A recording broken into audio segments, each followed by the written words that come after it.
In Pakistan, amidst the elaborate security measures, Pakistan's Islamabad is gearing up to host the 23rd edition of the two-day SCO summit that starts tomorrow. Foreign delegations have started arriving, and this year's event is being held under the shadow of increased terror attacks that have taken place across Pakistan, coupled with the continued protests by jailed former Prime Minister Imran Khan's party PTI.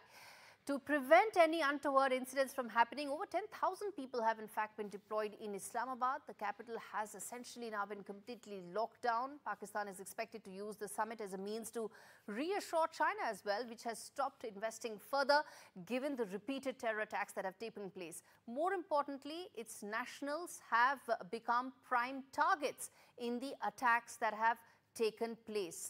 It has happened in parts of Balochistan and several other areas as well. Remains to be seen that what all can Pakistan achieve out of the SCO summit. But most importantly, as Dr. Jaishankar heads to Pakistan, the first in almost nearly a decade for an Indian leader, what all can India expect? The backdrop of this conversation is the internal turmoil that Pakistan is seeing.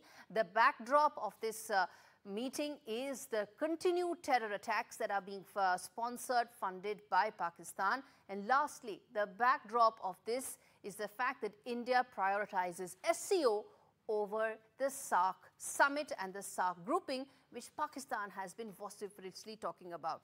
Let's get in Tarar, Kartha and Mehr to talk more about this. We've got an all-women panel to talk about India-Pakistan relationship at a time when they are in cold storage in the deep freeze, rather, Mehr. And standing here in New Delhi, I do not see that changing at all. I think that there is going to be no thaw. More so since both sides said that they're not interested in any bilateral dialogue whatsoever. You tell us, how do you view what's happening and what is likely to happen at the SCO? Me or? Yeah, Mehr, yes. Hi, thank you for having me on the panel.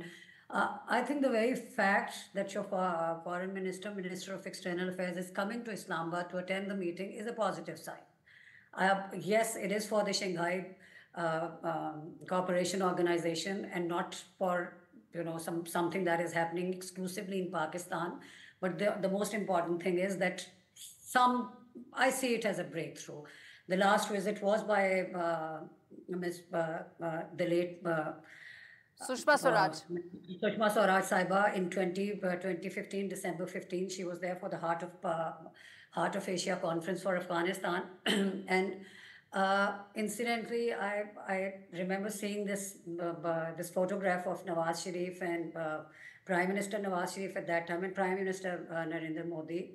And there was this heading, this was reported by BBC, that Narendra Modi said that he would be visiting Islamabad the next year. That was 2016. Unfortunately, that never happened. So this is the fact that this is a second-tier meeting in which your foreign minister will be in attendance to present his India's agenda for SCO. But the fact that your prime minister is not attending the meeting is noticeable to some people. But what has to be remembered is that since 2017, since India became part of the SCO, yes, Prime Minister has not once participated in any of the conferences. So I, as a Pakistani, don't take this as a diplomatic or any other kind of snub by Indian Prime Minister. Even if there is no bilateral talk, even if they are not going to be talking on the side, our foreign minister and your Minister of External Affairs or our Prime Minister or your so there will be no, I still see it as a positive development. Right, there is no bilateral, but probably not even a pull aside, Tara Kartha. You know, a lot has been talked about a pull aside. Will give Prime Minister Modi will in fact ensure that Dr. Jaishankar is more careful, given the fact that he had a pull aside with Canadian Prime Minister and it led to so much of uproar. So maybe there will not be any pull aside either. But the fact is, with India-Pakistan, you never know. And I think that is what it ends up being, isn't it? I think, yeah, that's true. Because, at this kind of things, you never ever say it publicly. You're not going to say that, we're going to talk quietly or we're going to have a quiet chat. It's never done. It's all done on the spur of the moment. PM, by the way, Modi, our Prime Minister did chair the virtual meeting of the head council meeting, which is the larger body. He did chair it. So there is an interest in the SCO itself, which is what Jaishankar said. I'm going for the SCO meeting, not for a bilateral. But nonetheless, like Mehr said, it's a positive sign, notwithstanding the fact that India has given notice to Pakistan on the Indus Water Treaty. You're going to renegotiate it. That is the treaty which has stood the test of time from 1960 onwards, which means it is, there's a lot of stuff going on here. Ideally, if there are talks, I mean, I think the what the Pakistani side wants is that there should be some resumption in J&K towards statehood, which is going to happen, right? We're going to get a state there. Elections have taken place.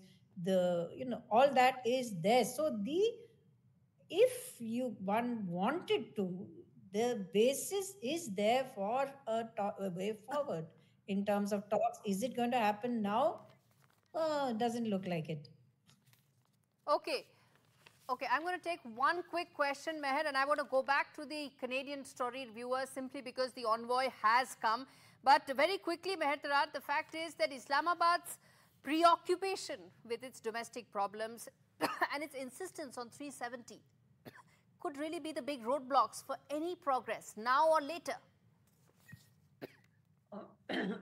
Honestly, Pakistan is so deeply embroiled in its own problems that Kashmir is not really the main topic in Pakistan's, political or social or any other narrative at the moment. Of course, it's always going to be an issue. It is the primary issue.